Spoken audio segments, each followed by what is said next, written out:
চাচি আনন্দ চাচি কি হইছে কোন আমারে আর কো না বাবা, আমার মাইয়াটা কেবল পরে ক্লাস 6 এ, আর ওর বাপি ওরে নিয়ে কি সিদ্ধান্ত নিছে জানো? কি ওরে এই বয়সে দিব বিয়া। কি এই বয়সে বিয়ে দিব? চাচি এটা কি কর? এই বয়সে বিয়ে দিলে তো ভালো বিবাহ হবো। সেটাই তো তোমার চাচার আমি বুঝাইতেছি যে আমার মাইয়াটা লেখাপড়া করুক, ওরে নেব কত স্বপ্ন। ও লেখাপড়া করে মানুষের মতো মানুষ হইব, নিজের পায়ে দাঁড়াইবো, তারপরে ওর বিয়ে হইব। তা না, আমার সাথে যা ইচ্ছা তাই কইলো, শেষ পর্যন্ত কি কইলো জানো? আমার নাকি তালাক দিয়ে দিব তার কথা মতো না চললে। এই জন্য আমি বাড়ির থেকে রাগ করে বাড়াই গেছি। আমার মাইয়াটারে নিয়ে দু চোখ যেদিকে যায় সেদিকে চলে যাবো। চাচি আপনি এই কাজ না কইরা আপনি একটা কাজ করতে পারেন।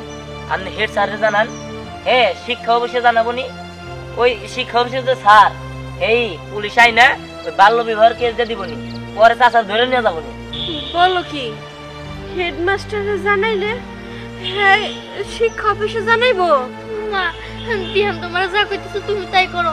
আমার এই লেখাপড়া নিয়ে অনেক স্বপ্ন আছে। হ্যাঁ আমি ভালো করে লেখাপড়া করতে চাই, লেখাপড়া করে মানুষের মতো মানুষ হতে চাই, নিজের পায়ে দাঁড়াতে চাই, ডাক্তার ইঞ্জিনিয়ার হতে চাই, সাধারণ মানুষের সেবা করতে চাই। মা তুমি আমার এই স্বপ্নটা ভেঙে দিও না, আমি এখনই বিয়ে করতে চাই না। আমার তো একই কথা, আমি তো তোর বিয়ে দিতে চাই না, কিন্তু তোর বাপের তোকে আমি কোনোভাবে মানাইতে পারতেছি না। এখন আমি একা একা কি করবো? চাচি থামেন, আপনি যদি অনুমতি দেন তাহলে আমি শিক্ষা অফিসে যাব, যাইয়া আমি ওখানে স্যার জানানো। হ বাবা, তাহলে তাই জানাও। হ্যাঁ, আর তাছাড়া বাল্য বিবাহ হইলো দণ্ডনীয় অপরাধ।